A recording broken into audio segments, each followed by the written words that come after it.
Yes, good evening, everybody. आवाज आ रही है प्रॉपर? आवाज सही आ रही है बच्चों? Okay, very good. चलिए जी। तो लास्ट क्लास काफी कुछ बातें हम लोग लिक्विड सॉल्यूशन पर कर चुके थे। उससे आगे की बात आज हम लोग करेंगे, लेकिन शुरू के 1-2 मिनट जब तक कुछ और लोग ज्वाइन करें, तब तक बच्चों पिछला जो होमवर्क मैंने दिया था और उसमें मुझे जो कुछ बातें आप में से कुछ लोग पूछ रहे थे, उन्हीं के बेसिस पर, आप लोगों के फीडबैक के बेसिस पर कुछ 1-2 बातें जो मुझे लगती है कि आप लोगों से शेयर करना चाहूंगा। पहली बात तो कि बेटा जो जैसे एक क्वेश्चन था हमारा क्लास इलस्ट्रेशन का लास्ट वाला, पीबीआई2 और केआई वाला, उसे मुझे लग रहा है काफी कुछ लोग गड़बड़ कर रहे हैं।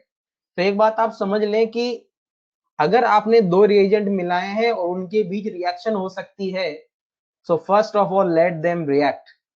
उनको रिएक्ट होने दें, उनका रिएक्शन लिखें। रिएक्शन के बाद क्या बचा उसके बेसिस पर कोलिगेटिव प्रॉपर्टी फाइंड आउट करें, है ना। दूसरी बात, जैसे हमने अभी लेड नाइट्रेट और केआई का रिएक्शन कराया था तो पीबीआई2 बना। आपको पता होना चाहिए कि पीबीआई2 एक प्रेसिपिटेट होता है, इनऑर्गेनिक में आप पढ़ेंगे भी सही। तो जो प्रेसिपिटेट बन गया उसके आयन सॉल्यूशन में नहीं आ रहे, और जब आयन सॉल्यूशन में नहीं आ रहे हैं तो उनकी वजह से कोई कोलिगेटिव प्रॉपर्टी नहीं आने वाली। कोलिगेटिव प्रॉपर्टी बस उस सॉल्यूशन से आनी है जो सॉल्यूशन में प्रेजेंट है, उस इलेक्ट्रोलाइट से आनी जो सॉल्यूशन में प्रेजेंट है। तो P B I two settle down, okay.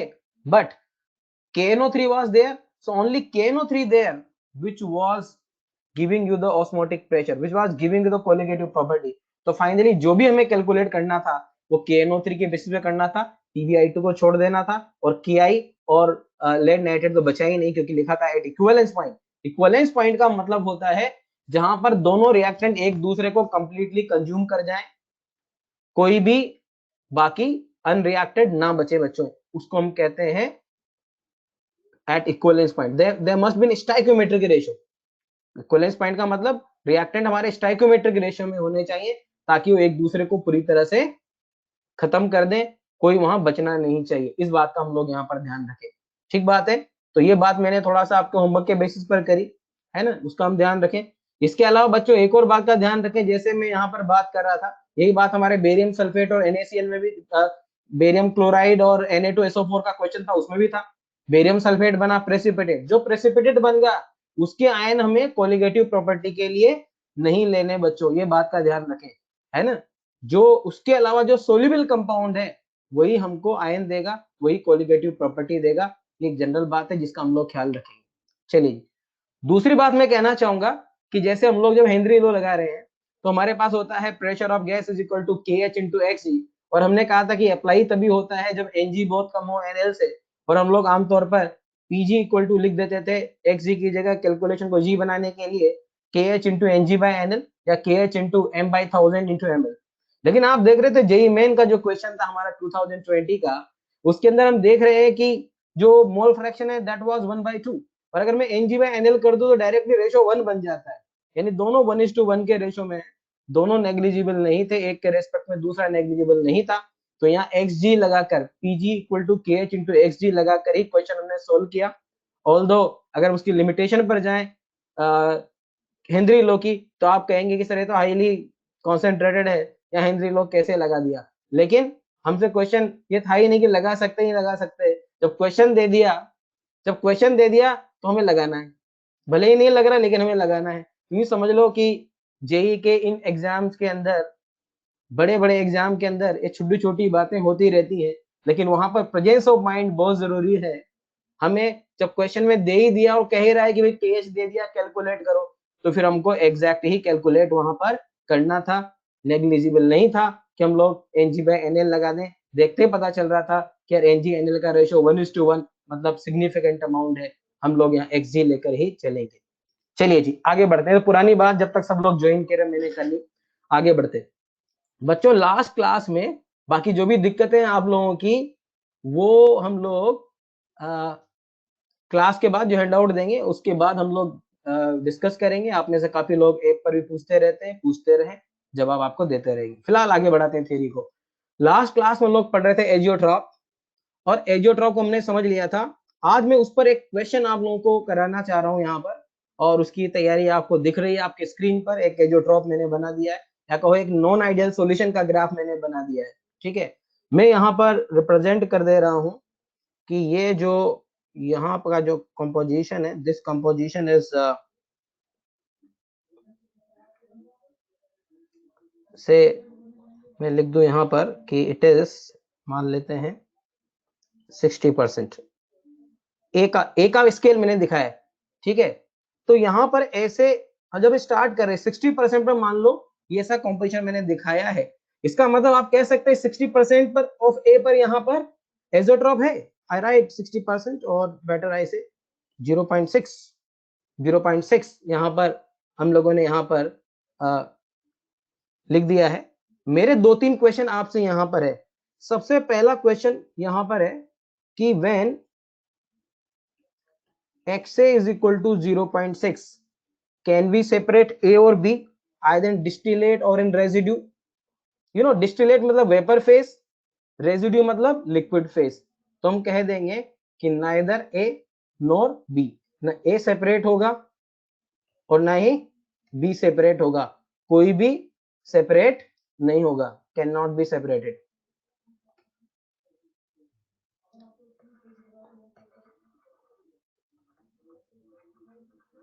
Can not be separated at all, दोनों में से कोई भी सेपरेट नहीं होगा, ऐसा हम लोग कह सकते हैं।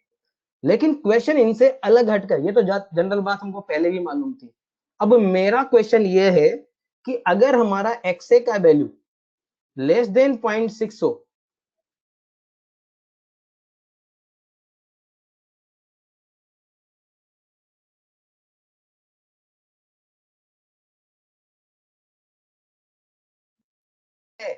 तो क्या A या B में से हम किसी को सेपरेट कर पाएंगे? और सेपरेट कर पाएंगे तो किधर सेपरेट करेंगे? आई मीन डिस्टिलेट में या रेजिड्यू में? कैसे मालूम करेंगे? क्या ए या बी में से किसी को सेपरेट कर पाएंगे? और कर पाएंगे तो किधर सेपरेट कर पाएंगे, डिस्टिलेट से या रेजिड्यू से? क्योंकि आप जब फ्रैक्शनल डिस्टिलेशन कर रहे हैं, हमने पहले पढ़ा था फ्रैक्शनल डिस्टिलेशन के बारे में, तो हमारे पास दो फेज बनती थी बच्चों की, लिक्विड फेज और ऊपर बनती थी वेपर फेज। हम वेपर को निकाल रहे हैं, कंडेंस कर रहे हैं, फिर उसका डिस्टिलेशन करा रहे हैं एक के बाद एक। तो ऐसा भी तो हो सकता है कि हम वेपर को निकालें या फिर हम लोग रेजिड्यू को निकालें और एक के बाद एक डिस्टिलेशन करते जाएं। तो किसमें सेपरेट होगा और हमें कैसे पता चलेगा, ये हम लोग जानना चाह रहे हैं। तो देखिए ऐसा क्वेश्चन करने के लिए हम क्या करें। सबसे पहली बात, एक्सए का वैल्यू 0.6, तो इससे कम यानी इधर पीछे चलो, इससे पीछे चलो, तो इससे पीछे हम लोग एक लाइन खींचते हैं। सबसे पहले काम हमने किया, एक लाइन इसके पीछे खींच ली। ये देखिए,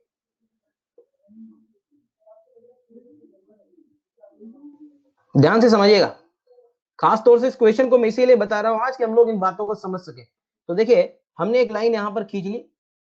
अब डिस्टिलेशन जब करेंगे तो प्रेशर डेफिनेटली इसके बीच रखना पड़ेगा, अदरवाइज तो ये तो प्योरली लिक्विड या वेपर बन चुके होंगे। और आप जानते हैं भी ऊपर हमारा कौन सा रीजन होता है यहाँ पर, वेपर, और नीचे हमारा कौन सा, लिक्विड। अब हम क्या करें, यहाँ पर जरा देखिए, एक लाइन खींचे पैरेलल टू टेम्परेचर एक्सिस। ये देखिए, जब मैंने ये लाइन यहाँ पर खींची बच्चों, तो ध्यान दीजिएगा, इसने एक बार यहाँ कट किया और एक बार यहाँ कट किया।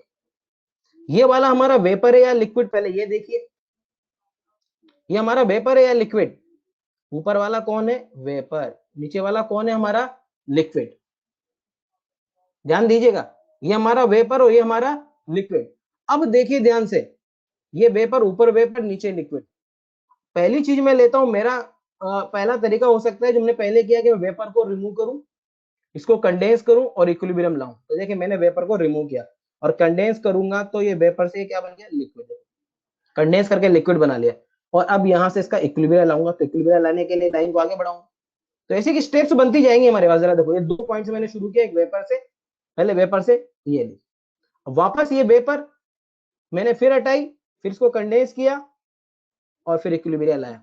आप क्या देख रहे हैं, मैं प्योर बी पे पहुंच गया कि ना पहुंच गया? अरे देखो ध्यान से, प्योर बी पे पहुंच गया कि ना पहुंच गया? अगर प्योर वेपर को, यहां से वेपर को हटाऊं, कंडेंस करूं, इक्विलिब्रियम लाऊं, यानी डिस्टिलेशन करूं, फिर वेपर को हटाऊं, कंडेंस करूं, फिर इक्विलिब्रियम लाऊं, बताओ प्योर बी पे पहुंच गया कि ना पहुंच गया? ध्यान दीजिएगा, वापस रिपीट कर रहा हूं एक बार, ध्यान दे लीजिएगा, एक बात ध्यान दे लेंगे समझ में आ जाएगी बात। और ये क्वेश्चन इसीलिए लाया हूं, हालांकि प्रोबेबिलिटी ऐसे क्वेश्चन की कम है, लेकिन मैं चाहता हूं कि थोड़ा भी कुछ आ जाए तो हम लोग कर पाए डिस्टिलेशन पर बेस्ड क्वेश्चंस एजियोट्रॉप का जिनमें इन्वॉल्वमेंट है। जरा देखिए, मैंने कहा कि x से 0.6 है, तो क्या करें, पहले एक लाइन खींच ली, वापस सुन ले रही है, कोई बात नहीं, पहले नेटवर्क नहीं था लेकिन बीच में दिक्कत हुई तो अब वापस हम लोग रेडी हैं, वापस रिपीट कर रहा हूँ। x से लेस देन 0.6 पर एक लाइन खींच ली, ग्रीन कलर की आप देख रहे हैं, फिर मैंने एक पैरेलल लाइन खींची, इसने दो जगह कट किया। एक ये पैरेलल लाइन खींचने का मतलब ये हुआ कि मैं इस टेम्परेचर T पर इसका डिस्टिलेशन कर रहा हूं फिलहाल, और इस टेम्परेचर पर मेरे पास इसका एक वेपर और एक लिक्विड आ गया, ये एक वेपर और एक लिक्विड कंपोजिशन आ गया। मेरे पास दो उपाय थे कि या तो मैं बार बार वेपर को रिमूव करूं, कंडेंस करूं और उसका डिस्टिलेशन करूं, या फिर बार बार लिक्विड फेज यानी रेजिड्यू को रिमूव करूं और बार बार उसको डिस्टिलेट करूं। तो फिलहाल एक हिस्सा मैंने लिया, वेपर हिस्सा रिमूव किया, ऊपर से कंडेंस किया, इक्विलिब्रियम लाया। फिर देखो वापस से अगली स्टेप में फिर वेपर को रिमूव किया, कंडेंस किया, इक्विलिब्रियम लाया। मैं कहां पहुंच गया? प्योर बी पर। वेपर फेज से चला तो प्योर बी पे पहुंच गया कि ना पहुंच गया, बोलो यस और नो। वेपर फेज से चला, स्टेप बनाता हुआ, ये स्टेप बनाते जाइए, प्योर बी पे पहुंच गया, मतलब प्योर बी को आप वेपर फेज में ला सकते हैं। Pure B can be separated, अगर ऐसा है तो मैं कहूंगा pure B can be separated in या from distillate, better you say from distillate. Distillate यानी vapour phase, that you know. क्या लिक्विड फेज रेजिड्यू से कुछ मिलेगा? जरा देखिए, अगर हम लिक्विड फेज से चलते हैं तो हमने लिक्विड को हटाया, वेपराइज किया, इक्विलिब्रियम लाए, स्टेप्स बनाते जाइए। आप क्या देख रहे हैं, जब मैं लिक्विड फेज से स्टेप बनाता जा रहा हूं तो स्टेप बनाते बनाते कहां पहुंच गया? एजियोट्रॉप पर। जैसे एजियोट्रॉप पर पहुंचा, क्या मैं आगे प्यूरिफिकेशन कर पाऊंगा? क्या मैं आगे प्यूरिफिकेशन कर पाऊंगा अगर लिक्विड से स्टेप बनाता चल रहा हूं तो? नो। यानी कुल मिलाकर कंक्लूजन क्या निकला बच्चों, कि अगर एजियोट्रॉप से आप पीछे इस डायग्राम में, तो आप क्या देख रहे हैं? Pure B can be separated from the distillate but A can not be obtained, but pure A cannot be obtained। Pure B को हम लोग नहीं ला सकते, ठीक है? पहले इतनी बात क्लियर है सबको? Is that clear to everybody? ठीक है, ओके। तो प्योर बी हम लोग लेके आ रहे हैं एक के बाद एक, और प्रांजल बंसल तुम क्या कर रहे हो, हर बार यहाँ पर वेपर को रिमूव कर रहे हो, कंडेंस करा रहे हो, और कंडेंस कराकर उसको लिक्विड बना रहे हो, और लिक्विड बनाकर वापस से इक्विलिब्रियम ला रहे हो। वेपर फेज बार बार, जो हमने पहले भी एक क्वेश्चन भी करा था कि एक के बाद एक फ्रैक्शनल डिस्टिलेशन, वेपर हटाए, कंडेंस किया, सेकंड डिस्टिलेट निकाला, फिर ऊपर की वेपर फिर निकाली, फिर कंडेंस किया, थर्ड डिस्टिलेट किया, इस तरह से एक के बाद एक। चलिए तीसरा केस लेता हूं, और मैं चाहूंगा अब आप लोग आंसर करने में कैपेबल होने चाहिए कि अगर एक्स का वैल्यू ग्रेटर देन 0.6 होता, यहां पर एजियोट्रॉप था क्योंकि ये मैंने लिख भी दिया ऊपर वाले केस, अगर एक्स का वैल्यू ग्रेटर देन 0.6 होगा तो हम कैसे लेकर आएंगे?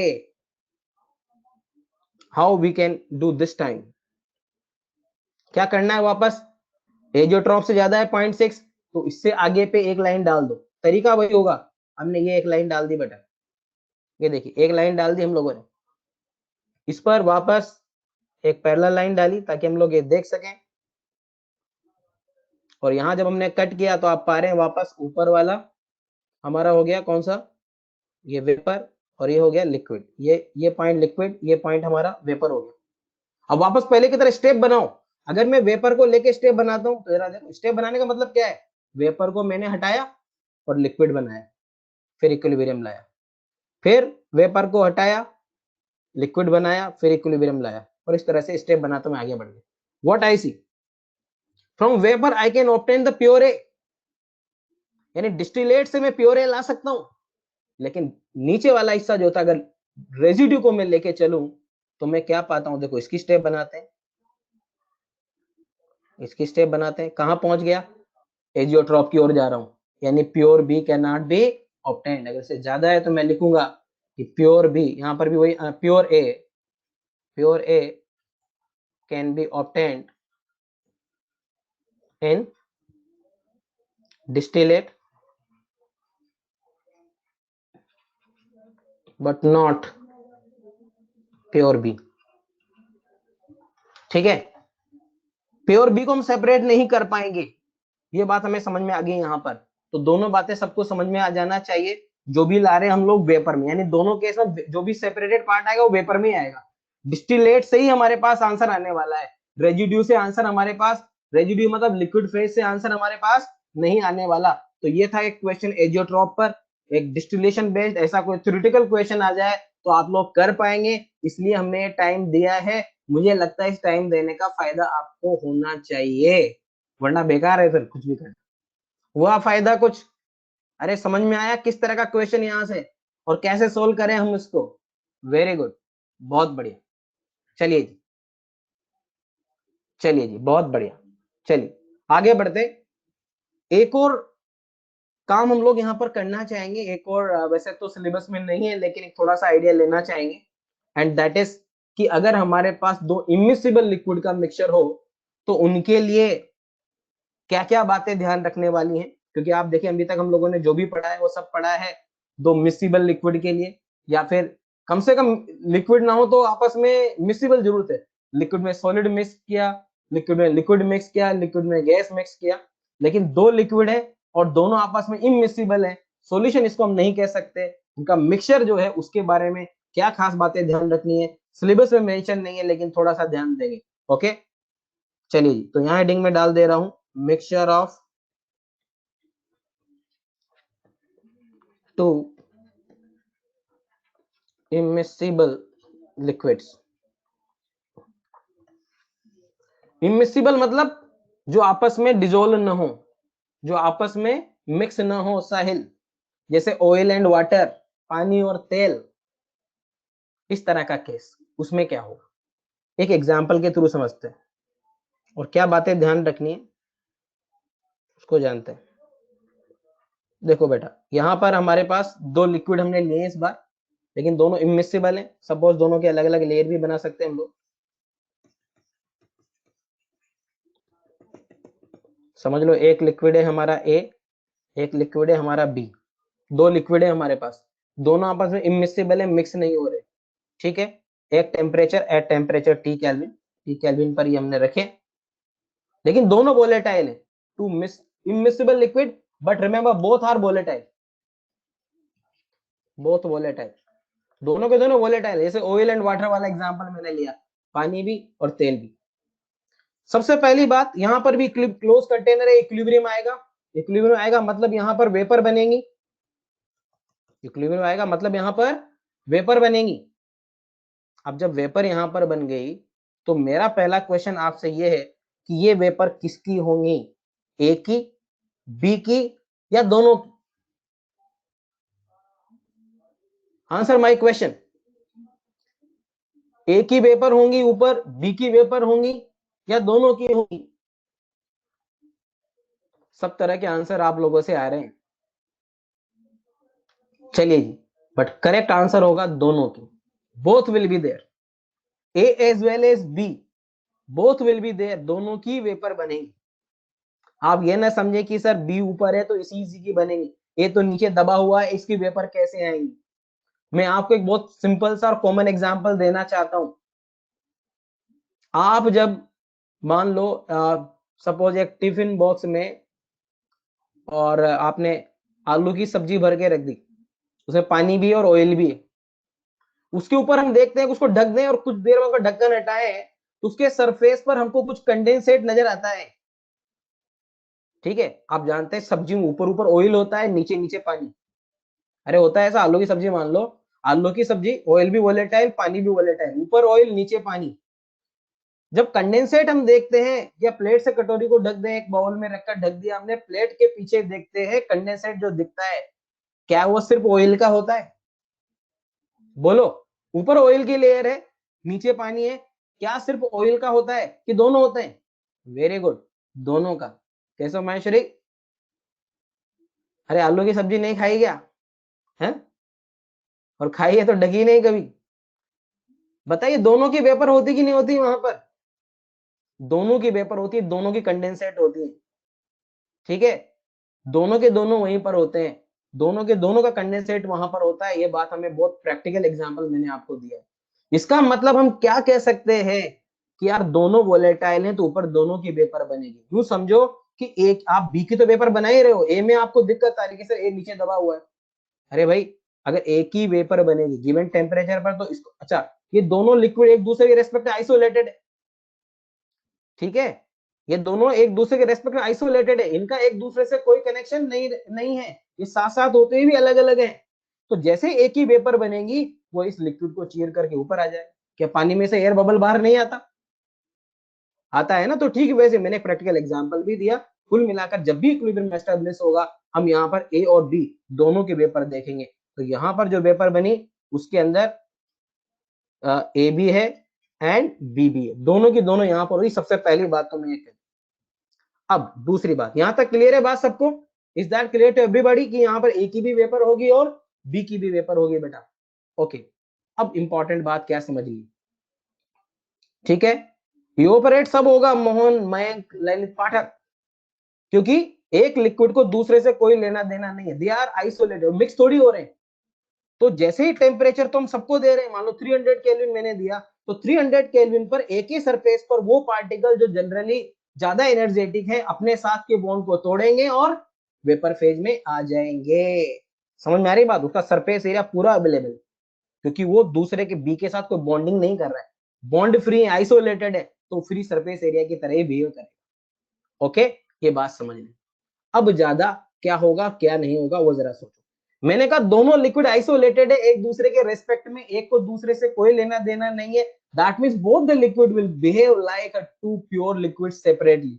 इन दोनों लिक्विड को मैं अलग अलग रखूं या एक साथ रखूं, क्योंकि कोई बॉन्डिंग नहीं हो रही है, तो दोनों लिक्विड एक दूसरे के रेस्पेक्ट में आइसोलेटेड है, मतलब दोनों लिक्विड एक दूसरे के रेस्पेक्ट में प्योर लिक्विड की तरह बिहेव कर रहे हैं। और प्योर लिक्विड की तरह बिहेव कर रहे हैं तो मैं कह सकता हूं कि पीए का वैल्यू पीए नॉट और पीबी का वैल्यू पीबी नॉट होगा। पहली बात ये जानने से कैसे, that means partial pressure of A will be equal to its pure vapour pressure, partial pressure of B is equal to its pure vapour pressure. यहाँ पीए नॉट एक्स से नहीं चलेगा, क्योंकि राउल्ट्स लॉ मिसिबल लिक्विड के लिए था, solution जब बनता था तब के लिए है। यहाँ कोई सॉल्यूशन ही नहीं बना है तो नीचे कोई मोल फ्रैक्शन की बात ही नहीं हो रही है, मोल फ्रैक्शन ऊपर एग्जिस्ट करेगा और पीए का वैल्यू पीए नॉट के बराबर और पीबी का वैल्यू पीबी नॉट के बराबर। दोनों लिक्विड एक तरह से एक्स इक्वल टू 1 शो कर रहे हैं, दोनों लिक्विड प्योर लिक्विड की तरह बिहेव कर रहे हैं एक दूसरे से कोई इंटरेक्शन ना होने की वजह से। तो पीए का वैल्यू पीए नॉट, पीबी का value PB not.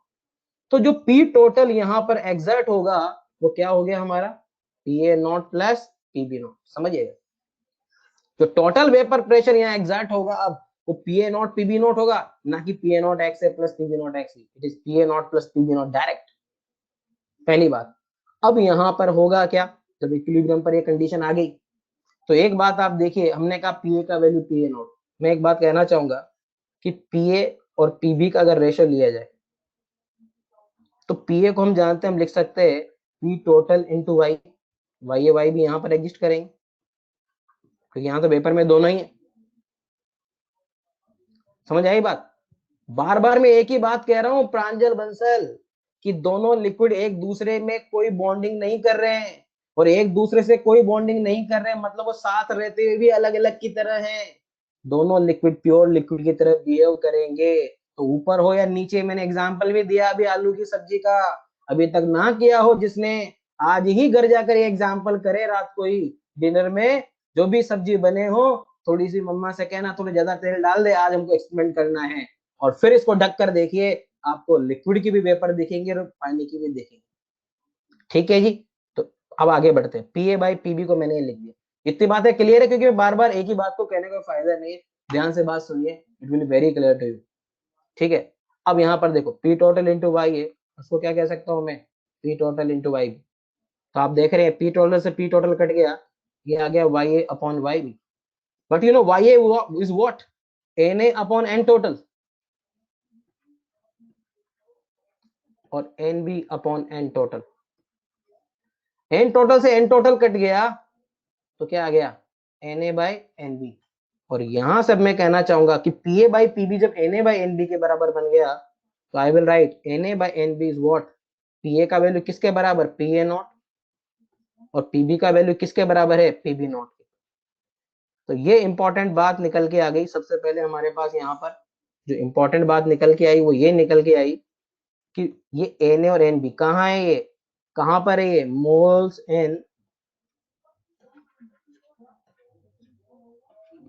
In vapour phase. Vapour phase में ए और बी के जो मोल आए हैं Na और Nb, उनका जो रेशो होगा definitely Ya plus Yb equal to 1, क्योंकि यहाँ तो एक मिक्सचर बन गया इनका।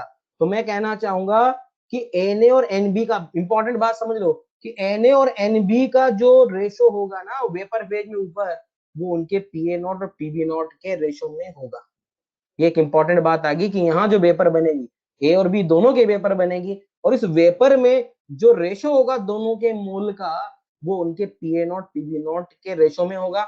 यानी इसका मतलब ये हुआ बच्चों कि क्या क्वांटिटी हमने लिक्विड में नीचे ली है उस पर इन YA/YB का वैल्यू डिपेंड नहीं कर रहा है, it is independent. The molar ratio is independent of quantity taken in liquid phase of the two liquid. I write clearly moles in vapor phase and it is independent, यहाँ bracket में लिख रखा हूं, independent of relative amount of two liquid taken।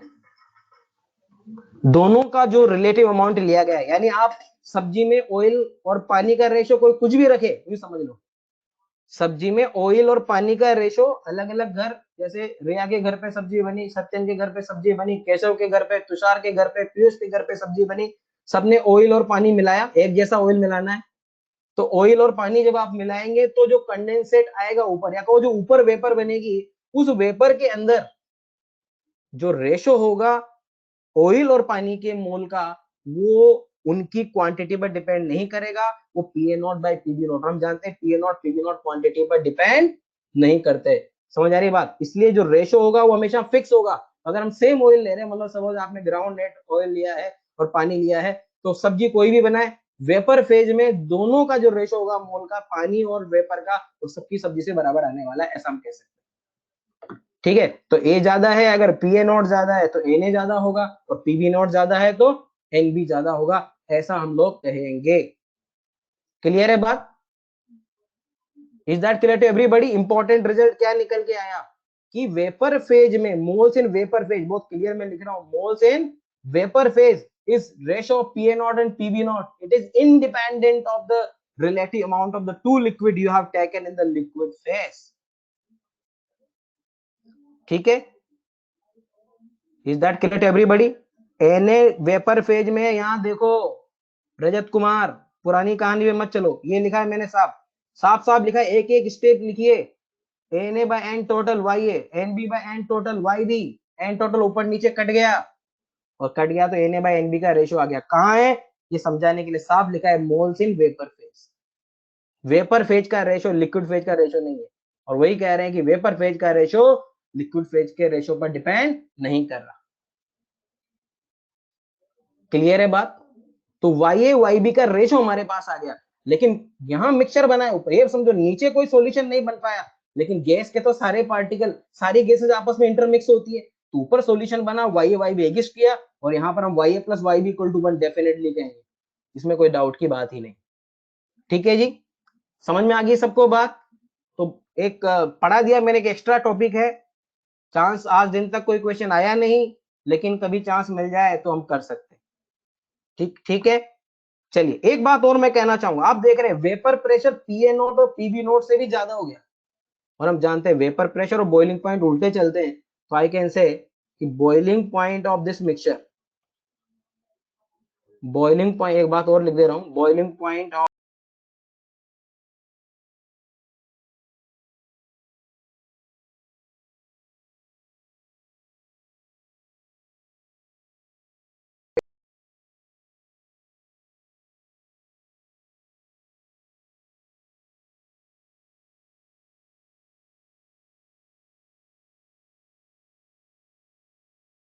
नहीं होगा। Boiling point, vapour pressure उल्टे चलते हैं, ठीक है। तो अगर बॉइलिंग पॉइंट और वेपर प्रेशर उल्टे चलते हैं, तो हमने अगर कहा कि vapour pressure PA not plus PB naught दोनों से ही ज्यादा हो गया वेपर प्रेशर, तो बॉइलिंग पॉइंट दोनों से ही कम हो।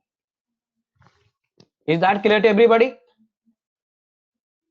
समझ में आ रही बात सबको? Okay.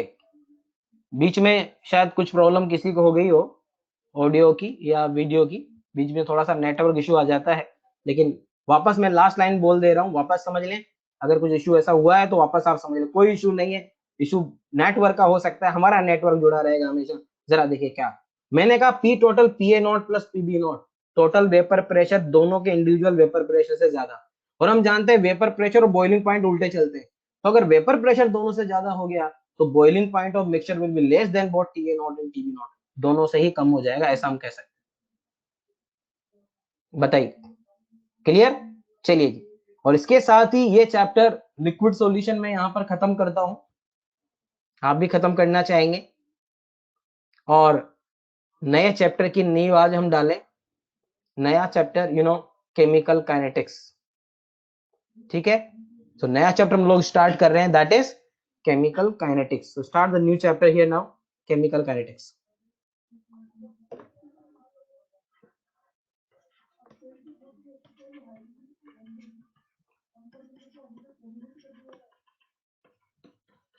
So new chapter I am starting here, chemical kinetics, another important chapter coming here, chemical kinetics। तो बच्चों दो तीन बातें बहुत इंपॉर्टेंट है, आप लोग बहुत ही होमवर्क जो भी आपको मिल रहा है तो टाइमली करते रहें, मैक्सिमम क्वेश्चन प्रैक्टिस करें, कोई दिक्कत है ऐप पर उनको जरूर पूछते रहे, क्योंकि हमारे पास टाइम कम है और काम बहुत ज्यादा है। इस बात को हमें समझना पड़ेगा, we have to optimise the time available to us. चलिए, तो इसलिए आपकी जिम्मेदारी बहुत ज्यादा बनती है कि जो भी सर क्लास में बोल रहे हैं, मैं ही नहीं कोई भी सर जो भी बोल रहे हैं उनकी बात को बहुत ध्यान से सुने, ठीक है। देवांश मिश्रा, मैं जो कह रहा हूँ उसका उल्टा काम कर रहा है, ये कह रहा है देवांश मिश्रा जेई मेन फरवरी में होगा या कब होगा। अरे भाई इसके लिए क्लास रखी है कि हमने कि जेई मेन कब होगा, ये डाउट क्लियर करने के लिए क्लास रखी है क्या सृजन? बोलो बेटा। यही बात मैं कह रहा हूँ कि ध्यान अपना सिर्फ पढ़ाई पर रखें, इन सब बातों के लिए हम अलग से बात करेंगे। तो मुझे कॉल करो, फिर जी भर के बात कर लेना, कब होगी कब नहीं होगी सारी बातें कर लेंगे, जो जो लगता होगा, है ना। अभी सिर्फ बात पढ़ाई की करनी। चलिए बच्चों, बिना किसी देर के शुरू कर देते हैं नया chapter, chemical kinetics. 12th class में भी आप लोगों ने पढ़ा। बेटा केमिकल काइनेटिक्स है क्या, पहले ये जान ले। सीधी सीधी बात मैं कहूंगा, this branch of chemistry deals with the study of what, rate of reaction, reaction mechanism and factors affecting the rate, ठीक है ना। रिएक्शन की रेट का स्टडी, उसका मैकेनिज्म का स्टडी, और रेट को अफेक्ट करने वाले फैक्टर्स का स्टडी। कैसे करते हैं स्टडी? अलग अलग एक्सपेरिमेंट में हम लोग अलग अलग टाइम पर कॉन्सेंट्रेशन मेजर करते हैं, उनका रेट निकालते हैं और उसके बेस पर डेटा को एनालाइज करते हैं। तो मेरा क्वेश्चन सबसे पहले हम आपसे ये है कि अगर मैं आपसे तीन तरह की रिएक्शन की बात करूं, very slow, very fast and moderate, out of these three, for what type of reactions we can use the chemical kinetics?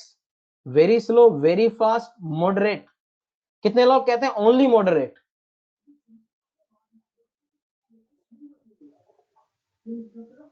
slow reaction, very fast reaction and moderate, कितने लोग कहते हैं only moderate? Yes, only moderate is the right answer.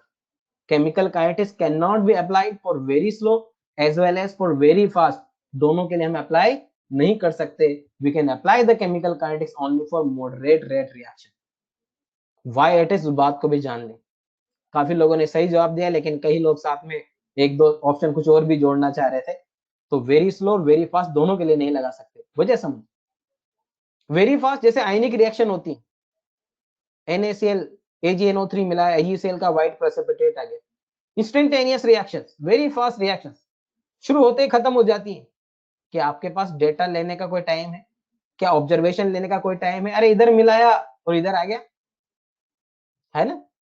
ये जितनी precipitation वाली reaction का example हम देख लें, NaCl में AgNO3 मिलाओ, AgCl का व्हाइट प्रेसिपिटेट तुरंत आ जाता है।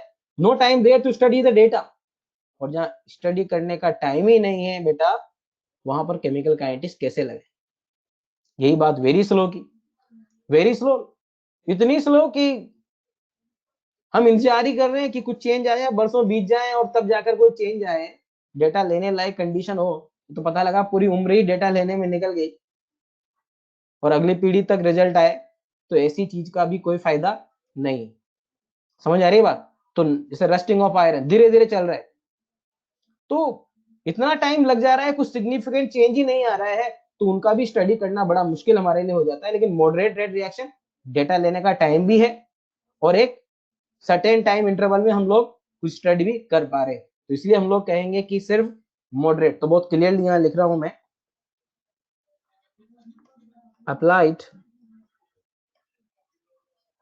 Only for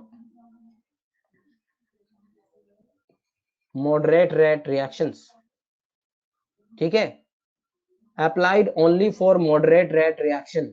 Rohit Kumar, catalyst मिला दोगे तो रेट तो अपने लेवल पे ले आओगे, वो बात हम कर ही नहीं रहे, हम तो एक जनरल बात कर रहे हैं कि मॉडरेट रेट रिएक्शन के लिए अप्लाई करेंगे। क्लियर लिख रहा हूं, नॉट फॉर वेरी स्लो और वेरी फास्ट रिएक्शंस। एक जनरल बात सबसे पहले मैंने लिख दी है कि वेरी स्लो या वेरी फास्ट के लिए हम केमिकल काइनेटिक्स का यूज नहीं करते, सिर्फ मॉडरेट रेट के लिए करते। अब इस चैप्टर की शुरुआत हम एक बहुत ही बेसिक टर्म से कर रहा हूं, रेट और what you say the velocity. Rate और velocity we denoted by R. क्या है रेट, कैसे इसको डिफाइन करें, ये सारी बातें हम जानते हैं यहाँ पर बच्चों। सबसे पहली बात मैं कहना चाहूंगा कि यार एक रिएक्शन में कई रिएक्टेंट भी होते हैं, कई प्रोडक्ट भी होते हैं, कई सारे रिएक्शन कंपोनेंट हो सकते हैं। हम किसी के भी रेस्पेक्ट में रेट को डिफाइन कर सकते हैं। मान लो एक कंपोनेंट है रिएक्शन में ए, आगरा ए में मान लेता हूं कि ए कोई कंपोनेंट, तो इसके रेस्पेक्ट में रेट में लिखता हूं rate with respect to A. Rate with respect to A, I write RA is equal to what? Delta CA by delta T. Delta CA by delta T. मैंने लिख दिया RA is equal to delta CA by delta T. ठीक है ना? Delta CA by delta T, rate with respect to A, जहां बहुत clear में लिख दे रहा हूं, delta CA is what? Change in concentration of A in time delta T. बहुत ही कॉमन बात मैंने लिख दी, बहुत सिंपल सी बात कि एक कंपोनेंट ए, ये ए रिएक्टेंट भी हो सकता है, ये ए प्रोडक्ट भी हो सकता है, कुछ भी हो, इसके रेस्पेक्ट में रेट मतलब इसके कॉन्सेंट्रेशन में चेंज अपॉन कितना टाइम इसमें लिया, डेल्टा टी, उसे डिवाइड कर दिया, हमारे पास आ गया। मोस्ट कॉमनली हम लोग रिएक्शंस को कराते हैं at constant volume and temperature, so at constant V and T. अगर इसी बात को हम चाहें तो rate with respect to A can be written as concentration in mole upon volume, तो 1 by V into delta Na by delta T भी हम लोग यहाँ पर चाहे तो लिख सकते हैं। We can write like this also, delta Na by delta T, जहाँ डेल्टा Na क्या बता रहा है, change in moles of A, change in moles of A. तो एक बात बहुत क्लियर मैं कह देना चाहता हूं कि जिसके रेस्पेक्ट में रेट लिख रहे हो उसी के अमाउंट में चेंज लेना है। अगर ए का रेट है तो ए के कॉन्सेंट्रेशन में चेंज लेनी है, बी का रेट है तो बी के कॉन्सेंट्रेशन में चेंज लेनी है, और कॉन्सेंट्रेशन चेंज मोल में चेंज अपॉन वॉल्यूम भी लिखा जा सकता है at constant V and T. बच्चों ये मोस्ट कॉमन तरीका है रेट को लिखने का, लेकिन अगर हम चाहें तो ऑल्टरनेटिवली रेट को और भी तरीकों से लिखा जा सकता है। ऑल्टरनेटिवली कैसे लिख सकते हैं, I write here alternatively rate of A can be written as, इसके अलावा और क्या लिख सकते हैं, I write delta P A by delta T, it is in terms of partial pressure of gas, partial pressure of A, partial pressure of A के term में, जहां ए कोई गैस होगा तभी हम लोग इसके पार्शियल प्रेशर की बात की जाएगी। We can write it delta Na by delta T, that is moles of A MA के मोल में कितना चेंज आया अपॉन टाइम टेकन, ऐसे भी डिफाइन कर सकते हैं हम लोग इसको। Delta M A by delta T change in mass के टर्म में भी कर सकते हैं, ए के मास में कितना चेंज आया। रिमेंबर वन थिंग, ये सब रेट लिखने के तरीके हैं, इसका मतलब ये नहीं सब बराबर है, क्योंकि यूनिट अलग अलग है तो वैल्यू तो अलग अलग आएगी ही आएगी। जैसे कोई अपनी हाइट को कोई सेंटीमीटर में लिखे, कोई मीटर में लिखे, या कोई अपने वेट को क्विंटल में लिखे, केजी में लिखे, ग्राम में लिखे, तो वैल्यू अलग अलग आएगी। तो वैसे ही ये रेट एक ही है, लेकिन अगर पार्शियल प्रेशर में लिखनी होगी तो change in partial pressure upon time taken, लेकिन जिसकी रेट उसका पार्शियल प्रेशर, जिसकी रेट उसके मोल में चेंज, जिसकी रेट उसके मास में चेंज। ये बात आपको समझ में आ जानी चाहिए। Is that clear to everybody now? तो बहुत सिंपल बातें मैंने करी हैं, वो आपको समझ में आ जाना चाहिए। ठीक है, प्रांजल बंसल बहुत कॉमनली केस हम लेके चलते हैं at constant V and T, इसलिए मैंने लिखा। और तुम जानते हो कॉन्सेंट्रेशन मोल अपॉन वॉल्यूम, तो वॉल्यूम फिक्स है तो चेंज किस में होगा? सिर्फ मोल में, इसलिए ऐसा भी इसको लिखा जा सकता है। ठीक है, तो किसी के भी रेस्पेक्ट में आप ले सकते हैं Hrithik सिद्धाना, rate can be written with respect to any reaction component whether it is reactant or it is product। like मैंने एक arbitrarily a ले लिया और कहा ये कुछ भी हो सकता है, लेकिन इंपॉर्टेंट बात, जिसके रेस्पेक्ट में रेट ले रहे हो उसी के अमाउंट में चेंज अपॉन टाइम टेकन लेना। ये नहीं कि रेट लिख रहे हो एक ही चेंज ले लिया बी के अमाउंट में, नो। ठीक है, किसी भी टर्म में लिखा जा सकता है। अब आगे बढ़ते हैं, अगली बात हम लिखें यूनिट्स ऑफ रेट। रेट के क्या यूनिट हो सकते हैं? यूनिट्स ऑफ रेट की अगर हम बात करें, यूनिट्स ऑफ रेट जरा देखिए क्या यूनिट हो सकते हैं रेट की। पहली यूनिट अगर मैं लिखूं तो हम लोग अगर पिछले पेज से देखें तो आपको बात समझ में आ जाएगी कि क्या यूनिट होनी चाहिए। हमने लिखा अगर delta C by delta T, तो यहाँ से क्या आ जाएगा? Molarity upon time. यहाँ से देखेंगे तो प्रेशर अपॉन टाइम, मोल से देखेंगे तो मोल अपॉन टाइम, मास से देखेंगे तो मास अपॉन टाइम। तो कुल मिलाकर जैसी रेट वैसे यूनिट, तो अलग अलग यूनिट हो सकती है रेट की। अच्छा, एक और बात मुझे बताइए, क्या unit of rate will depend on the order of reaction? बताइए, whether unit of rate depend on the order of reaction. कुछ लोग यस कह रहे हैं, कुछ लोग नो कह रहे हैं, दोनों तरह के लोग हैं। कुछ कह रहे हैं डिपेंड भी कर रहे हैं, कुछ कह रहे हैं नहीं भी कर रहे। ऐसा तो हो नहीं सकता, होना तो एक ही है। अब बात बहुत कान खोल के सुन लो, है ना। जो बिना दिमाग के सोच रहा है वो गड़बड़ कर रहा है, जो दिल से सोच रहा है दिमाग से नहीं वो गड़बड़ कर रहा है। बहुत सीधी सीधी बात मैं कहना चाहता हूँ। यूनिट ऑफ रेट, अरे रेट का फॉर्मूला तो देखो, यूनिट तो फॉर्मूला से आएगा। यूनिट क्या है? Delta C by delta T, क्या होगा? मोलैरिटी पर सेकेंड या पर मिनट या जो भी टाइम हो, मोलैरिटी पर सेकेंड, और उसे मोल पर लीटर पर सेकेंड। अरे यही यूनिट होगी ना। ऑर्डर से क्या लेना देना? ऑर्डर का तो काम ही नहीं है। अरे तुम तो पढ़ चुके हो इसलिए ऑर्डर जानते हो। अभी 12th क्लास वाला बच्चा जो पहली बार पढ़ रहा है उसको तो ऑर्डर का नाम ही नहीं पता। ऑर्डर आया कहाँ? हम तो सीधा लिखेंगे delta C by delta T. तो delta C by delta T, delta C molarity में, टाइम सेकंड या कोई और टाइम भी हो सकता है, तो मोल पर लीटर पर सेकंड या मोलैरिटी पर सेकंड। ऑर्डर का कोई लेना देना नहीं है। Remember this. सुधांशु कुमार, रोहित कुमार, बहुत सारे लोग गड़बड़ कर रहे हैं। हम आगे पढ़ेंगे, rate constant depend on the order, unit of rate constant depend on the order, not the unit of rate. ये बात आप बहुत अच्छी तरह समझ लीजिए। क्लियर? अरे समझ में आ रही है बात? अभी इतनी बात समझ लो प्रांजल बंसल, मुझे लगता है आज तुम थोड़ा सा वो कहते हैं बोरा गए हो, है ना। थोड़ा सा ध्यान इस पर दो कि जो मैंने लिखा है, इंस्टेंटेनियस रेट का मैंने नाम ही नहीं लिया। अरे समझ रहे हो, कोई लेना देना नहीं ऑर्डर से, rate delta C by delta T. ठीक है, अब जरा देखो, बहुत सिंपल बातें, लेकिन जब क्या होता है हम थोड़ा बहुत पढ़ा रहते हैं पुराना तो शायद उससे बड़ा कंफ्यूज हो जाते हैं। और ये क्वेश्चन जो मैंने पूछा था वो इसीलिए पूछा था, मुझे पता है कि बहुत सारे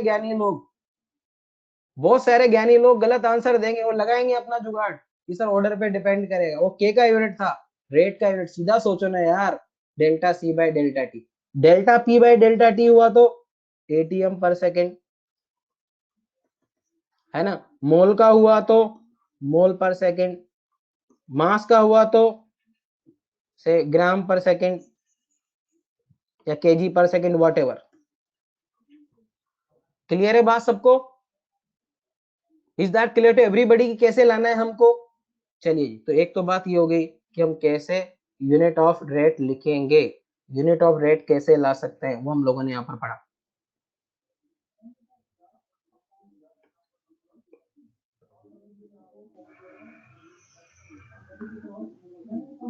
ठीक है, यूनिट ऑफ रेट बहुत क्लियर, मैं वापस कह रहा हूँ, ऑर्डर पे डिपेंडेंट नहीं है।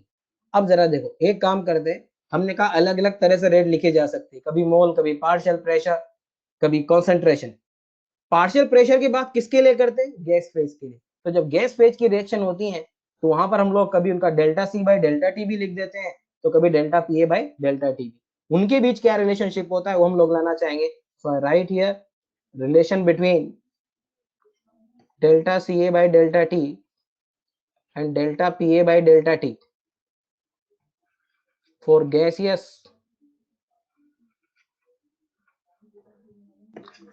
reaction at constant T and V।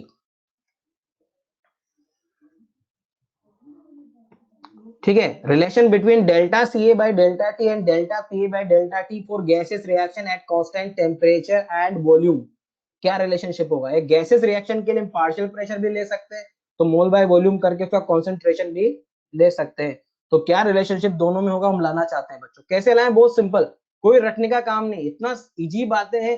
लेकिन मैं बहुत बच्चों को देखता हूँ आईआईटी के नाम से उनका दिमाग ही खराब हो जाता है और बहुत आसान बातों को गलत करके आते हैं। तो बहुत इजी तरीके से आप देखिए, बहुत फ्री माइंड से आप लोग देखिए, बहुत अच्छे से हम लोग कर पाएंगे। जरा देखिए कैसे करें। हमने कहा यार P इज इक्वल टू क्या होता है, पीवी इक्वल टू एनआरटी लगा दो, गैसेस है तो आइडियल गैस बिहेवियर मानेंगे।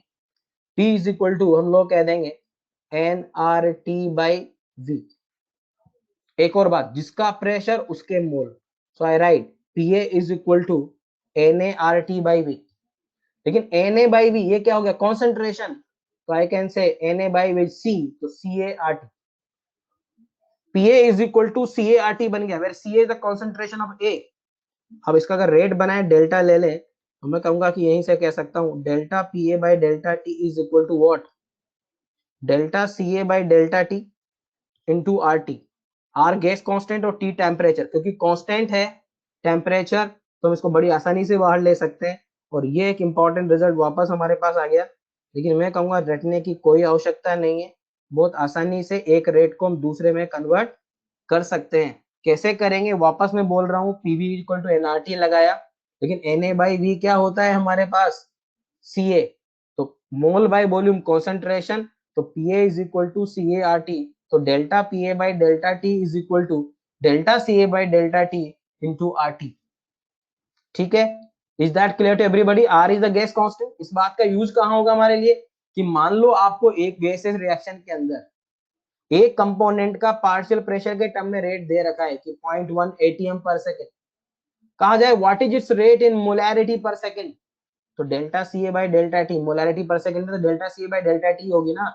हम आर का वैल्यू डाल देंगे, एटीएम लीटर चल रहा है तो 0.02 एटीएम लीटर चलेगा, तो आर का वैल्यू क्या डालोगे? 0.082। और टेम्परेचर हमेशा केल्विन में। तो बताइए, एक पता हो तो दूसरा कैसे लाएं? ये बात सबको समझ में आ जानी चाहिए। ठीक है, एवरीबडी, एवरीबडी गेटिंग इट? जिन लोगों का बीच में अगर स्क्रीन गड़बड़ भी हो गया था तो वापस मैंने बता दिया है, ये तो चलता रहेगा, कभी नेटवर्क थोड़ा बहुत प्रॉब्लम करता रहेगा, लेकिन हमें एक दूसरे को कनेक्ट रखना है, बस इंपॉर्टेंट बात ये है। चलिए, वेरी गुड, सब लोगों को समझ में आ गया, बहुत अच्छी बात है। आगे बढ़ते हैं, नेक्स्ट हम लोग बढ़ते हैं बेटा, और हम लोग पढ़ेंगे अब यहाँ पर टाइप्स ऑफ रेट। नेक्स्ट हम पढ़ने वाले हैं यहाँ types of rate. Types of rate पर आप आ जाइए। टाइप्स ऑफ रेट, दो तरह के रेट हम पढ़ने वाले हैं, एक होता है एवरेज रेट और एक होता है इंस्टेंटेनियस रेट। तो पहले पढ़ लेते हैं average rate.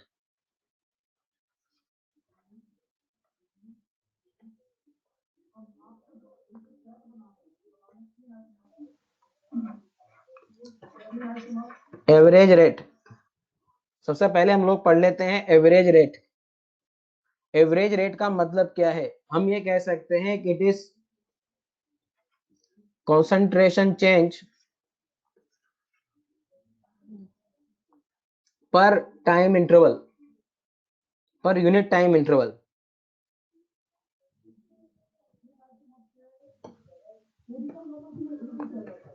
Per unit time interval. यानी एक तरह से अभी जो हम लोग कर रहे थे कि rate with respect to A is what, delta C A by delta T, वो एक तरह का क्या था हमारे लिए, एवरेज रेट ही था। This was the change in concentration per unit time interval. How that is, इस बात को थोड़ा सा और क्लियर करते हैं एक डायग्राम के थ्रू। कि मान लीजिए एक रिएक्शन है हमारे पास आर से पी टाइप, ये एक रिएक्शन हो रहा है, एक रिएक्शन हो रहा है आर से पी टाइप, और इसके रेस्पेक्ट में मैं ग्राफ बना रहा हूं। R for reactant, P for product. R से पी टाइप रिएक्शन मैंने लिख दिया।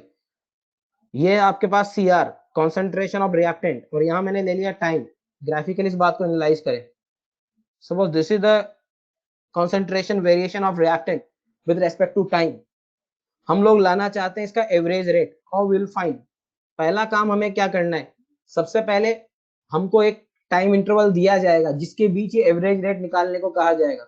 सपोज किसी ने कहा कि T1 से T2 टाइम के बीच, T1 T2 का मतलब लाइक किसी ने कहा 5 सेकंड से 10 सेकंड के बीच, तो जनरलाइज में कर रहा हूँ लाइक T1 से T2 के बीच आपको इसका एवरेज रेट लाना है। तो सबसे पहला काम मैं T1 टाइम लोकेट करूंगा और उस पर कॉन्सेंट्रेशन देख लूंगा। ध्यान दीजिएगा, T1 पर ये कॉन्सेंट्रेशन आ गई C1। फिर T1 से T2, तो T2 टाइम भी लोकेट किया, उस पर कॉन्सेंट्रेशन ले लिया C2। T1 टाइम पर C1 और T2 टाइम पर C2 ये हम लोगों ने ले लिया बेटा। से T2 इंटरवल में एवरेज रेट लाना है, तो हम कहेंगे rate with respect to A is equal to what, C2 minus C1 upon T2 minus T1। Time interval is T2 minus T1 and change in concentration is C2 minus C1।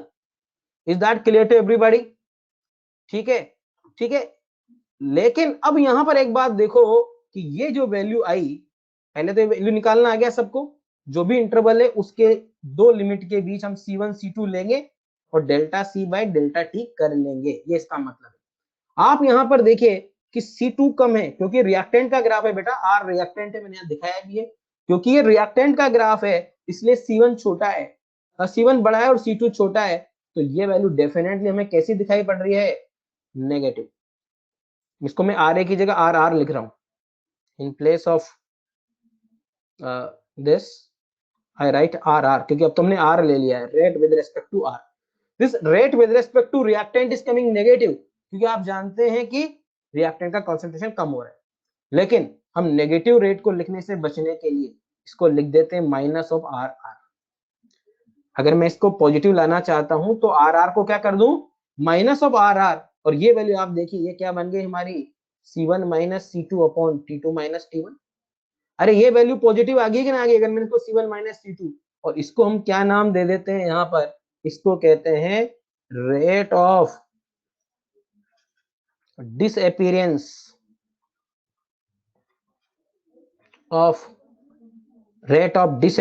Of R.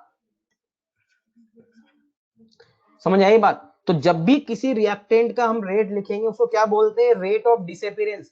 लेकिन rate of disappearance हमेशा कैसी होगी, positive. Remember this thing, ध्यान दो इस बात को, इस टर्म को। Rate with respect to reactant was negative, but we write rate of disappearance of reactant positive, and how that is minus of R R, it is magnitude हम लेते हैं delta C by delta T का। Is that clear to everybody? तो reactant जब भी आएगा उसके rate क्या लिखेंगे, रेट ऑफ डिसअपीयरेंस। बहुत कॉमन बात है, 12th क्लास में आप लोगों ने पढ़ी। ओके, चलिए एक और ग्राफ बनाते हैं।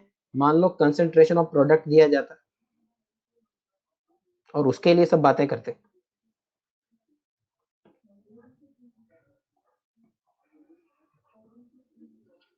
मान लो हमें दिया गया है concentration of product versus time graph, और मान लो रेट ऑफ डिसअपीयरेंस हमेशा आपको पॉजिटिव ही रिपोर्ट करना है।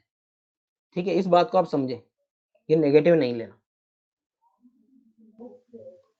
अब यहां से जरा देखो, मान लो ये है concentration of product versus time का ग्राफ, सपोज ऐसा दिया गया है। ठीक है, ये हमारे पास हमने ऐसा ले लिया। अब वापस दो टाइम के बीच आपसे कहा जा रहा है कि इसका रेट लाओ, तो मैं क्या करूंगा, T1 पर और T2 पर, जो दो टाइम इंटरवल है उन पर कंसंट्रेशन लूंगा। T1 पर C1 T2 पर C2।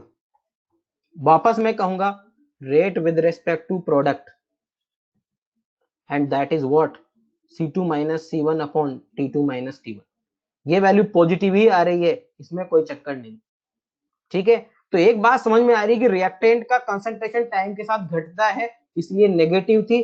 पॉजिटिव बनाने के लिए हमने इसको क्या कह दिया, रेट ऑफ डिसअपीयरेंस। और रेट ऑफ डिसअपीयरेंस जब भी लिखेंगे हम उसको पॉजिटिव ही लिखेंगे। Rate with respect to reactant is negative, but rate of disappearance of reactant will be positive.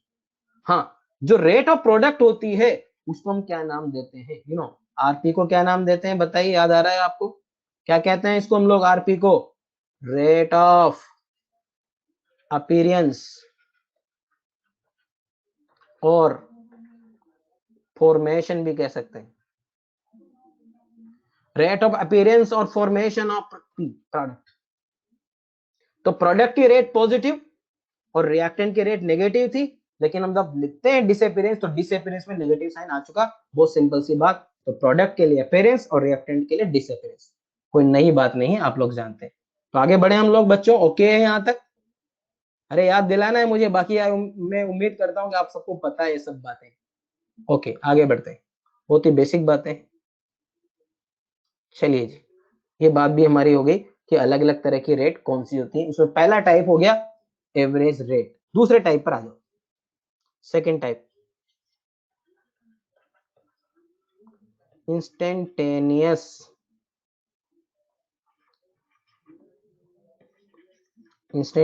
Rate.